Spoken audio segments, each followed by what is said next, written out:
নমস্কার, কেমন আছেন সবাই? চলে এলাম আজকে এক নতুন রান্না নিয়ে। আর এটা সম্পূর্ণ এক নতুন ধরনের রান্না, আর আপনাদেরকে সেই রান্নাই করে দেখাবো।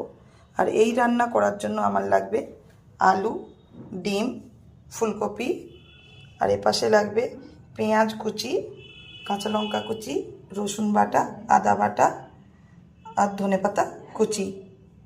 চলুন আপনাদেরকে এবার রান্নাটা করে দেখানো যাক।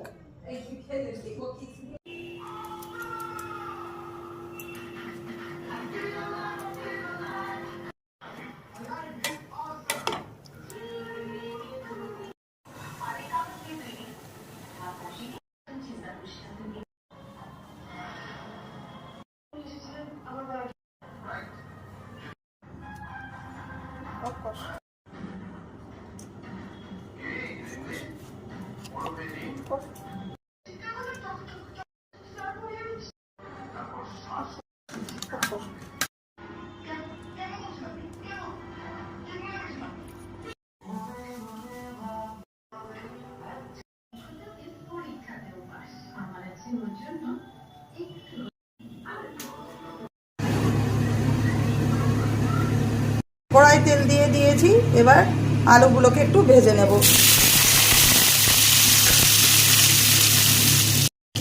দিয়ে দেব নুন, দেব সামান্য হলুদ গুঁড়ো।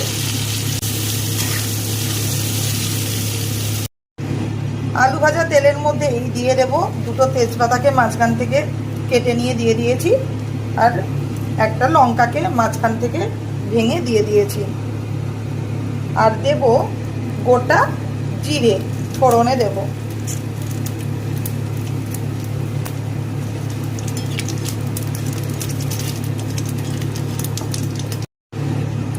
জিরা ভাজা হয়ে গিয়েছে, একটা সুন্দর গন্ধ বেরিয়েছে। এবার এর মধ্যে দিয়ে দেব কুচনো পেঁয়াজ।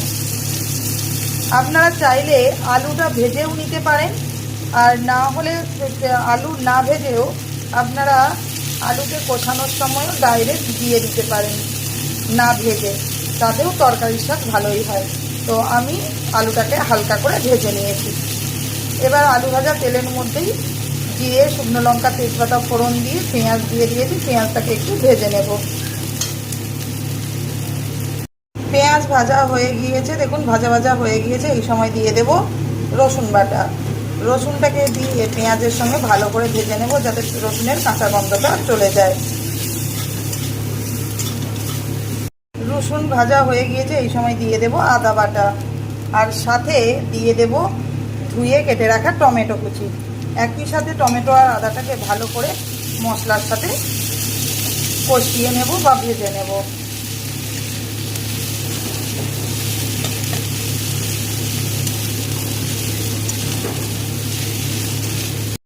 দেখুন মশলা ভাজা ভাজা হয়ে গিয়েছে। এই সময় দিয়ে দেব কিছু গুঁড়ো মশলা। সেটা হচ্ছে প্রথমে দেব হলুদ গুঁড়ো, সামান্য লঙ্কা গুঁড়ো, Kashmiri red chili powder. Kashmiri red chili পাউডারটা দিলে হয় কি, তরকারির কালার খুব সুন্দর আসে। দেব সামান্য জিরে গুঁড়ো, দেব সামান্য ধনে গুঁড়ো। একটু জল দিয়ে দেবো যাতে মশলাটা পুড়ে না যায়।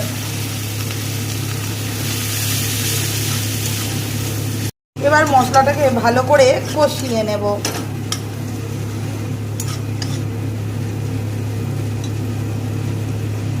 দেখুন মশলা কষানো হয়ে গিয়েছে, তেল ছাড়তে চালু করে দিয়েছে।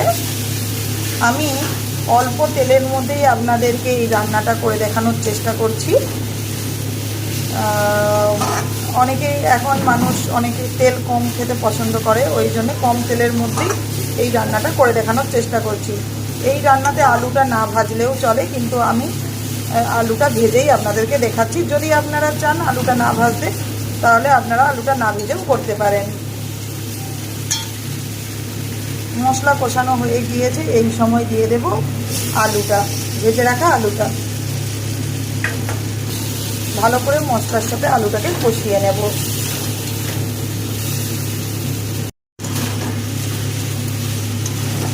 আলুকে ভালো করে মশলার সাথে কষিয়ে নিয়েছি।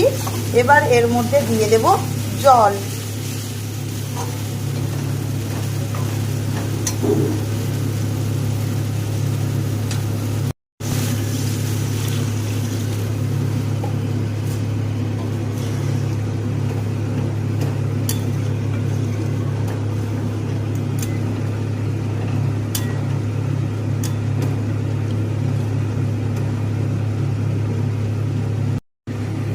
কথা বলতে বলতে নুন দিতে, কষানোর সময় নুন দিতে ভুলে গিয়েছিলাম, এই সময় দিয়ে দেব নুনটা।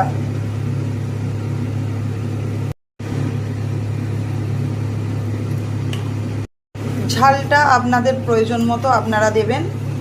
এবার আলুটাকে সেদ্ধ হতে দেব। দিয়ে দেবো চিনি। এটা কষানোর সময় দিলেই ভালো হয়, অ্যাকচুয়ালি আমি তখন ভুলে গিয়েছিলাম। আর আমি সব তরকারিতেই সামান্য একটু চিনি দিয়ে থাকি, একদম নুন আন্দাজে। দেখুন, এতে তরকারির স্বাদ খুব ভালো হয়। আপনারাও চাইলে দিতে পারেন, আর যদি আপনাদের পছন্দ না হয় তাহলে আপনারা চিনি দেওয়াটা স্কিপও করতে পারেন। তো যে কোনো তরকারিতে সামান্য নুন আন্দাজে চিনি দিতে হয় কি তরকারির স্বাদ খুব ভালো হয়। দিয়ে দেবো কাঁচা লঙ্কা, মাঝখান থেকে কেটে নেওয়া কাঁচা লঙ্কা। আলু 70% সেদ্ধ হয়ে গিয়েছে। এই সময় দিয়ে দেব স্টিম করা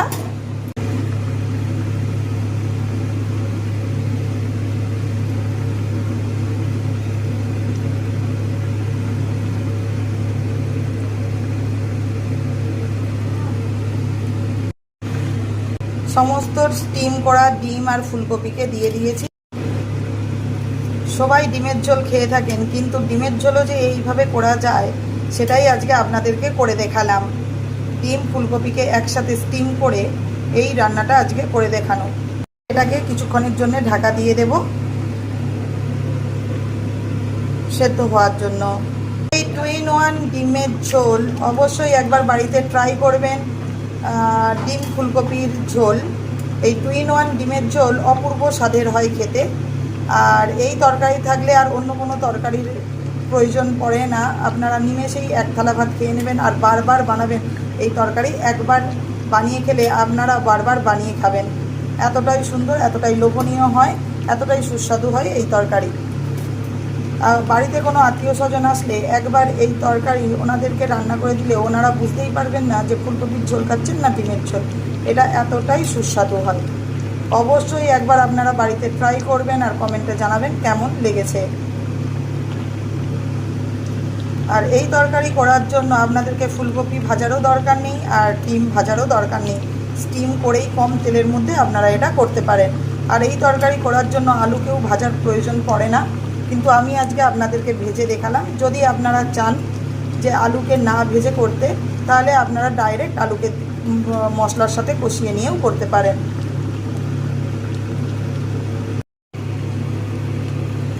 দেখুন, হালকা হাতে চাপ দিতেই আলু কেমন ভেঙে যাচ্ছে। আলু সেদ্ধ হয়ে গিয়েছে। এর থেকে বেশি আর এর জল শুকনো করব না, একটু রস রসাই থাকবে, কারণ ভাত দিয়ে মেখে খেতে একটু ঝোলের দরকার হয়। আর এই তরকারি অবশ্যই একবার বাড়িতে ট্রাই করবেন, কমেন্টে জানাবেন কেমন হয়েছে। এবার ওপর থেকে দিয়ে দেব ধনেপাতা কুচি। ধনেপাতা কুচি দিলে এরটা টেস্ট আরও ভালো হয়।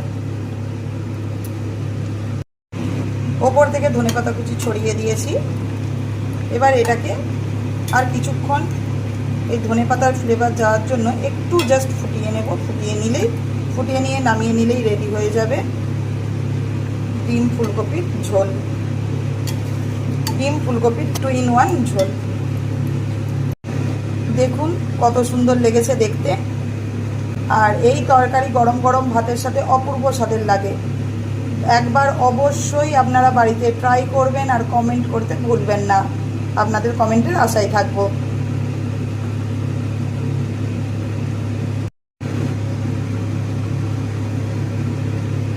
এই তরকারি থাকলে মাছ মাংসের প্রয়োজন পড়ে না, এতটাই সুস্বাদু আর অপূর্ব স্বাদের হয় এই ডিম ফুলকপির 2-in-1 ঝোল। চলুন এবার এটাকে একটা পাত্রের মধ্যে ঢেলে নেব। আমার তরকারি একদম রেডি হয়ে গিয়েছে। এবার এটাকে গরম গরম ভাতের সাথে সার্ভ করে দেব।